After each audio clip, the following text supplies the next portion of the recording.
Hey, everybody, grace and peace. You all know that your boy is on the cusp of becoming almost a half empty nester. So, President Firstborn is getting ready to go to college. Pray for me. Still not necessarily as sold on the school that she's going to, but her head and her wits are about her as relates to why she's going to school, what she wants to do post coming out of school, and what's the whole purpose of it.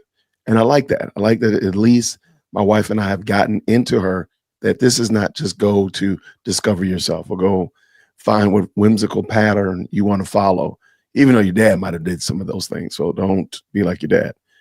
And she's looking forward to it with the expectation that it's going to help her have a better future. And there's a little game plan there. We haven't really mapped it out in concrete because you don't want to do that with a 17-year-old. But we've got some steps. Like, okay, I see what you're doing. It makes sense. You're putting me more at ease. Got you.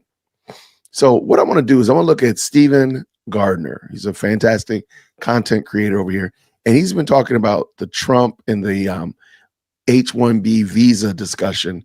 And he has an interesting take on it. I just want to give us maybe like 3-minute segment of his discussion from earlier today. And I want to hear what you all think about it. So definitely going to be jumping down in the comments in a moment.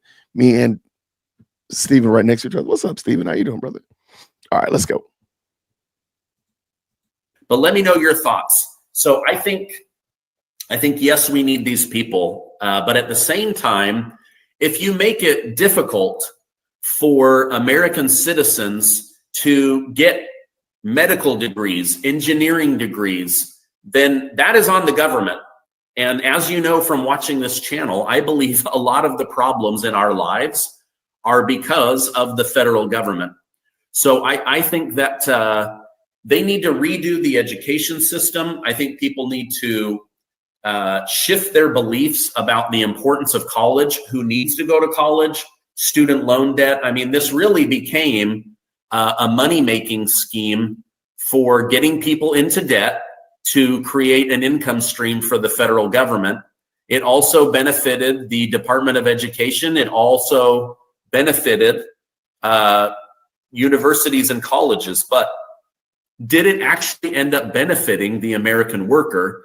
And honestly, I'm leaning towards it did not. So going forward.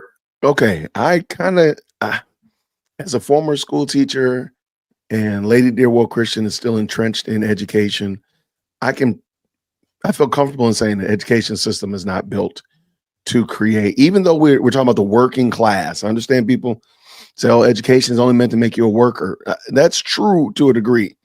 But there are people who rise even in the working class scenario. And I don't think education is meant, what we are currently seeing in today's parlance is meant to cause most of us to even be the working class. Forget that.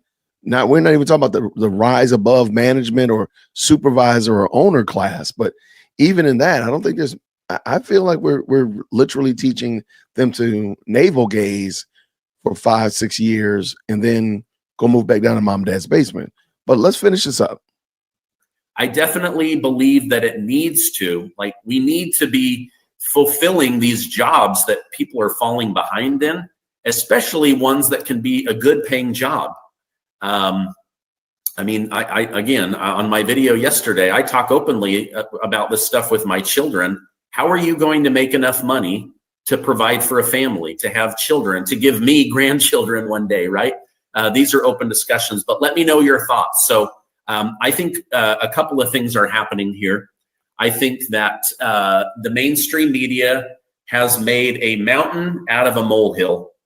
I don't think that that this is as big of a story as the media is making it. At the same time, part of the America First movement needs to be Americans getting jobs first. So I don't believe anybody with an H-1B visa should ever replace an American worker. Never.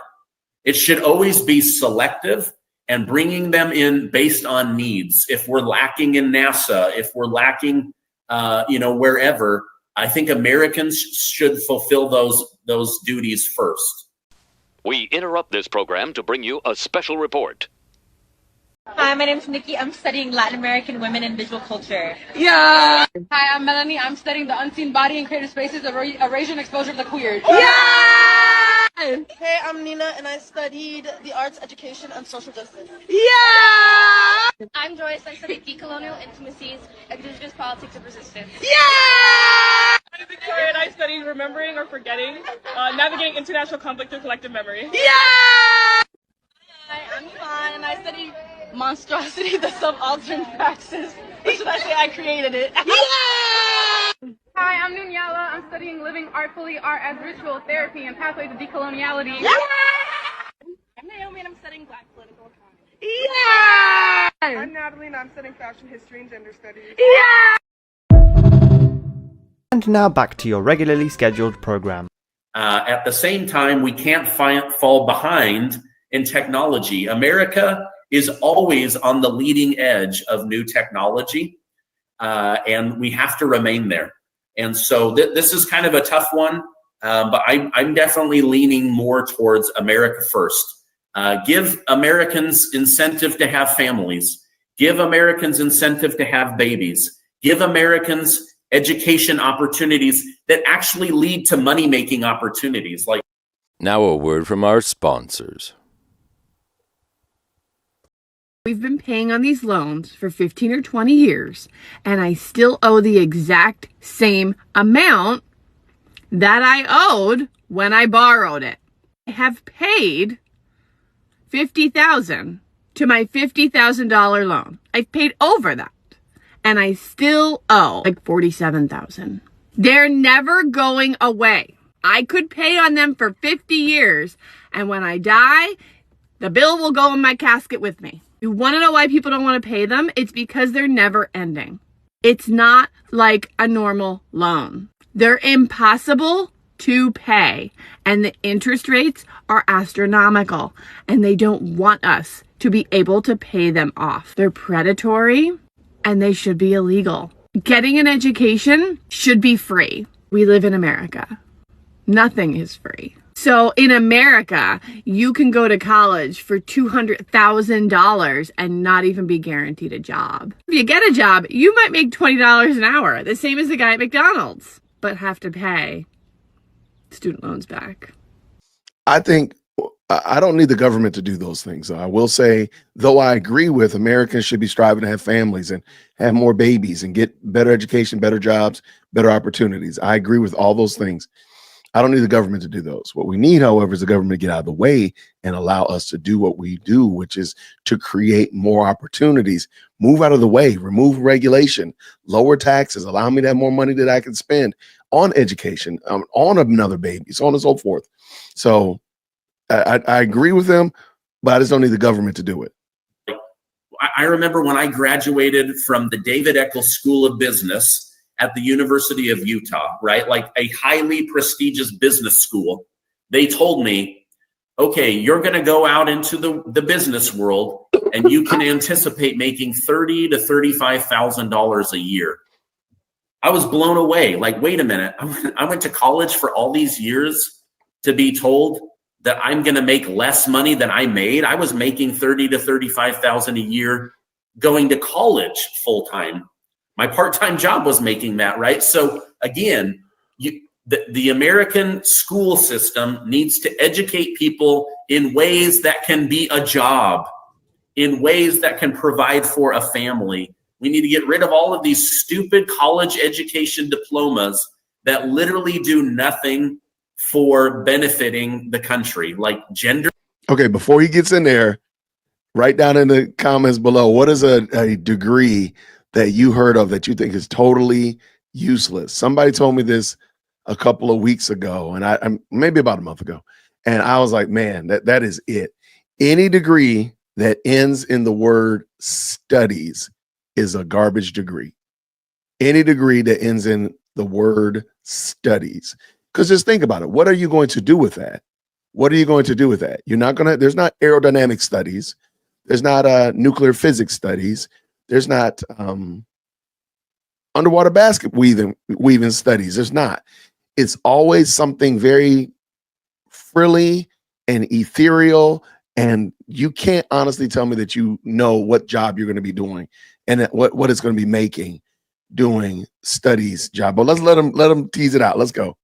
Your studies, dude, there's men and women, there's boys and girls. Move on, become an engineer, become an architect, get good at math, learn marketing, learn sales. These are the things that are going to pay your bills. And yet the government allows people to take out hundreds of thousands of dollars of debt for what? Ancient Hebrew studies?